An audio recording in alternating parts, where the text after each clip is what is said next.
this video, we're going to cover oxidative phosphorylation, which includes the electron transport chain and ATP synthesis. So by the end of this video, you'll understand how the electron transport chain works, how the electrons are passed through the protein complexes, generating a proton gradient, and how ATP is synthesized. We'll also cover how inhibitors inhibit different parts of the chain and how this affects oxygen consumption and ATP synthesis. Now, before we go through the process, let's first review some basics. So why is this important? Why is oxidative phosphorylation important? And that is to produce energy, ATP. So electrons are being transferred from one carrier, known as the donor, to the next, the electron acceptor. So substances that loses electrons are oxidized, and substances that accepts electrons are reduced. And the more reduced a molecule is, the more energy it has. So the more negative it is, the more likely it is to donate electrons, and the more positive, the more likely it will accept electrons. So then, if that's the case, then attaining electrons is important in harnessing energy. And the sources of electrons are NADH and FADH2. So NADH and FADH2 are important electron carriers. So let's take a step back and look at the overview of where NADH and FADH2 actually came from. We started off with glycolysis, and in glycolysis, glucose is taken up by the cell by GLUT transporters or glucose transporters, and it's oxidized to form two pyruvate molecules. In the preparatory phase, we invested 2 ATP molecules, and in the payoff phase, we harvested energy in the form of NADH and ATP.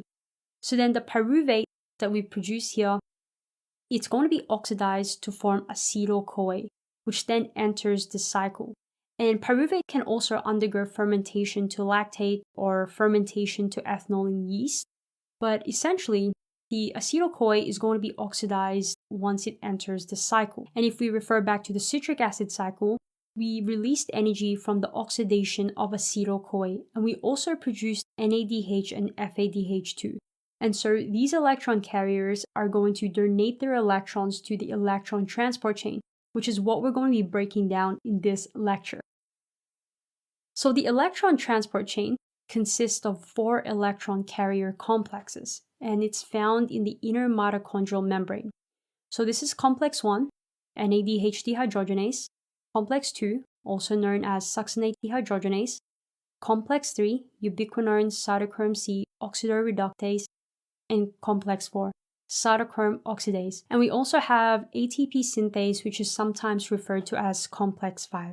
So let's break this down and subtract complexity by first taking a look at NADH. So this is our first electron carrier. So NADH transfers its electrons to complex 1 and forms NAD+. So NADH donates its electrons to complex 1, and these electrons get passed on from one carrier to the next within complex 1. So it's from NADH to flavoproteins to a series of iron-sulfur centers, and then transfers it to ubiquinone or coenzyme Q. So then coenzyme Q is going to be reduced to QH2 or ubiquinol. Okay, so coenzyme Q becomes QH2 or ubiquinol. Then QH2 will pass the electrons to complex 3. QH2 is mobile, so it's diffused in the lipid bilayer, so it's going to donate the electrons to complex 3. Now recall what I mentioned earlier, that the more reduced a molecule is, the more energy it has. So because NADH donates its electrons to complex 1, it's high in energy.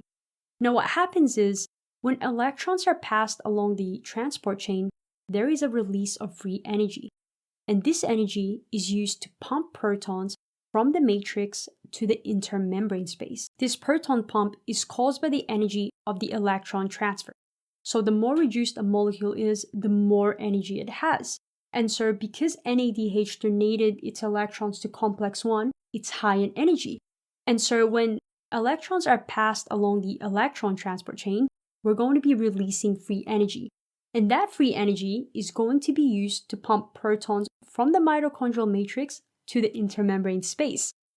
So in complex 1, we're going to pump 4 protons from the matrix to the intermembrane space. So the matrix becomes negatively charged because the protons are leaving it. The protons are always positive, left down. So the matrix is now sad. And so the intermembrane space have gained these protons and it becomes positively charged. And this is how the proton gradient is established. And as we move along this lecture, it's going to make more sense. Okay, so that's NADH. So now let's break down and let's take a look at FADH2. So FADH2 donates its electrons to complex 2 and becomes FAD.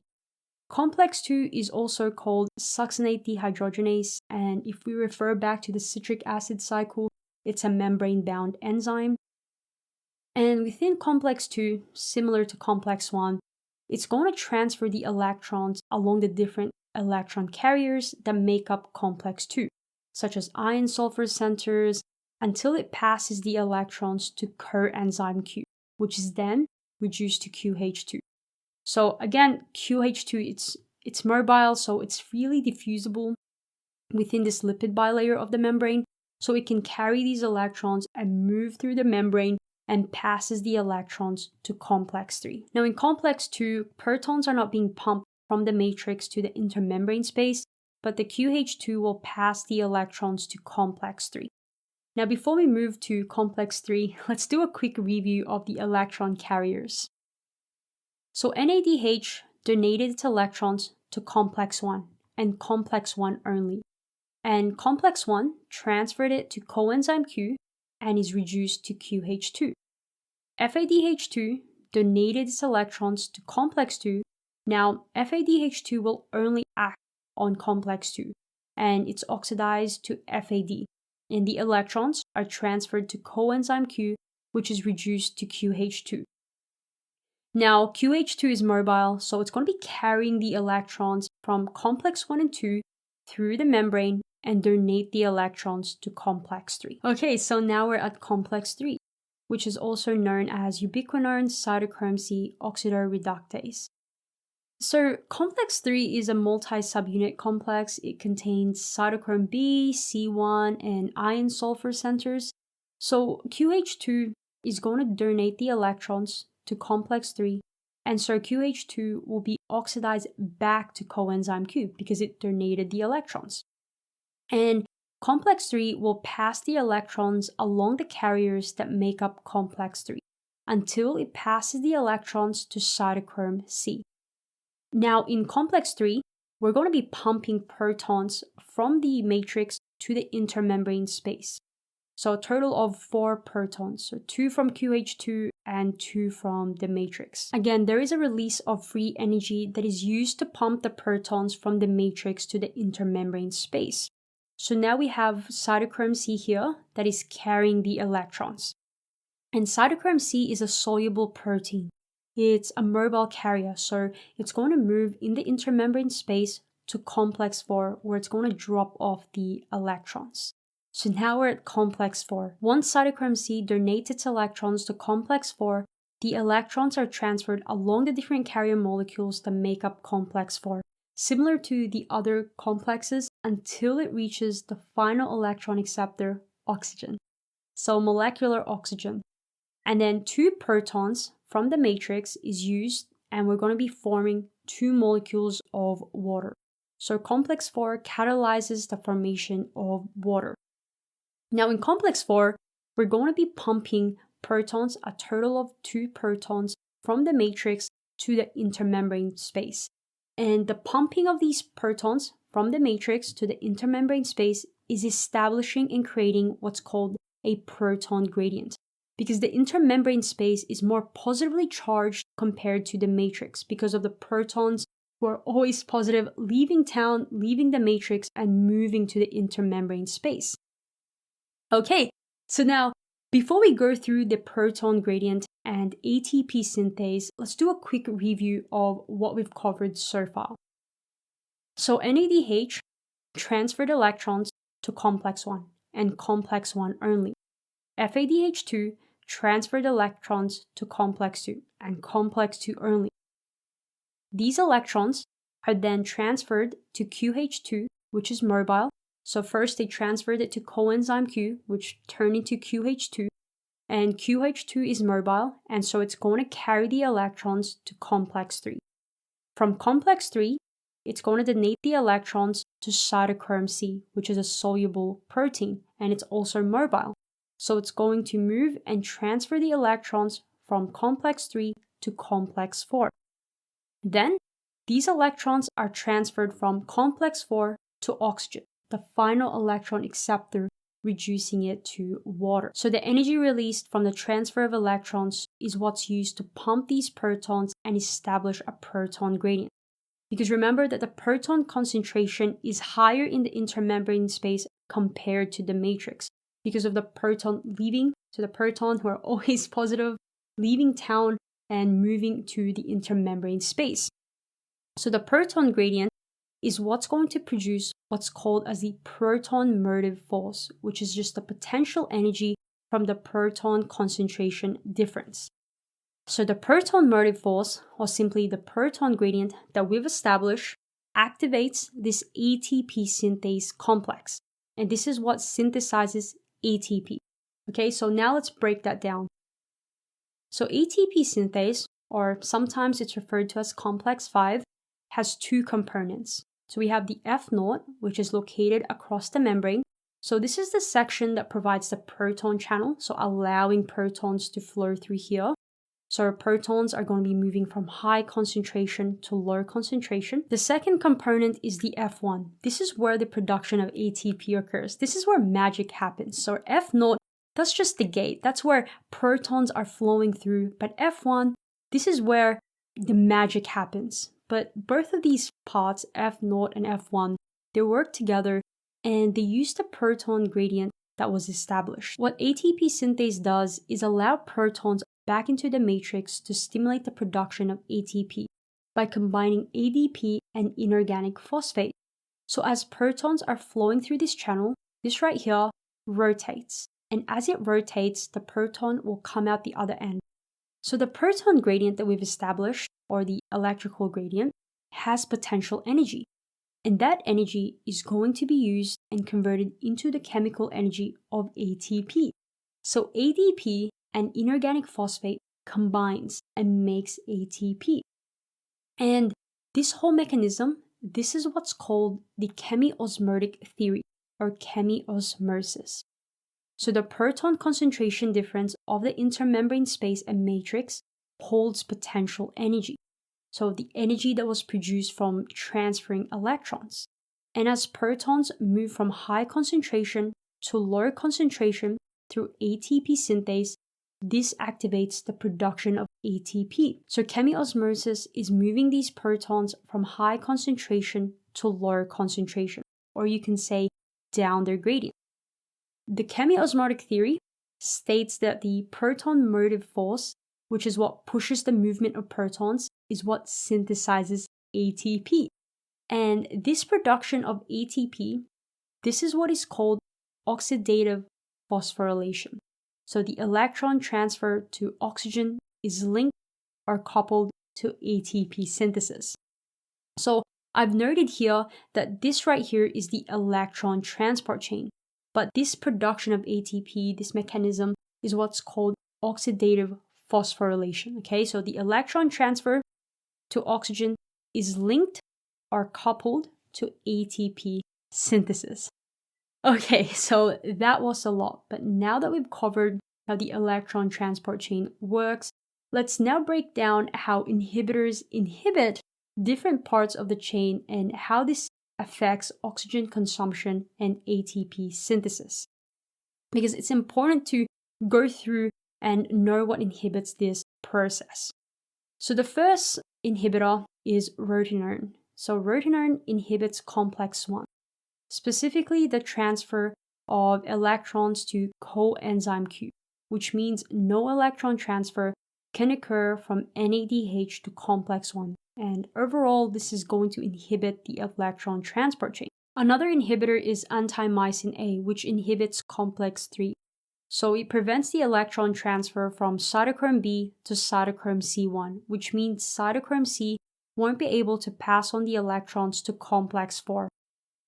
And we also have inhibitors for complex 4, which are cyanide and carbon monoxide. So if someone has been exposed to cyanide, what cyanide does is it prevents cell from using oxygen to accept electrons. It binds to the ion found in complex 4 and basically stops complex 4 from donating its electrons to oxygen.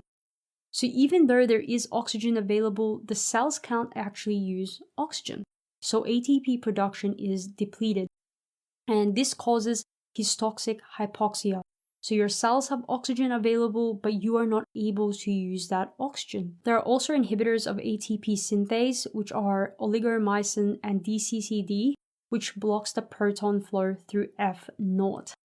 Okay, now there are also chemical reagents that causes uncoupling of mitochondria, such as dinotrophinol, or DNP for short.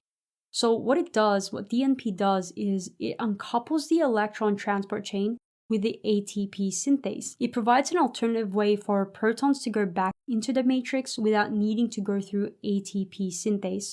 So the protons, they don't want to wait in line, they don't want to go through the revolving door, so they go through an alternative way. And DNP doesn't affect the complexes. So what it does is it can transport protons across the membrane, so from high concentration to low concentration, so it stops the proton gradient, which means because there is no proton gradient, there's no force to produce ATP. Now, NADH and FADH2 will still be oxidized, but the proton gradient stops. So then this stops ATP synthesis. There is an issue because of this. Oxygen consumption is going to increase because the cell is trying to compensate because ATP isn't being produced. So your body is going to produce a lot of heat because your cells are not producing ATP. So your metabolic rate is going to increase. And this is what makes DNP very dangerous. It was actually used as a weight loss pill, and it's illegal because your body is not generating ATP. So therefore, it's going to burn more fat. So that's a chemical reagent that uncouples mitochondria, but there are also natural uncouplers found in brown adipocytes or brown fat of newborn mammals.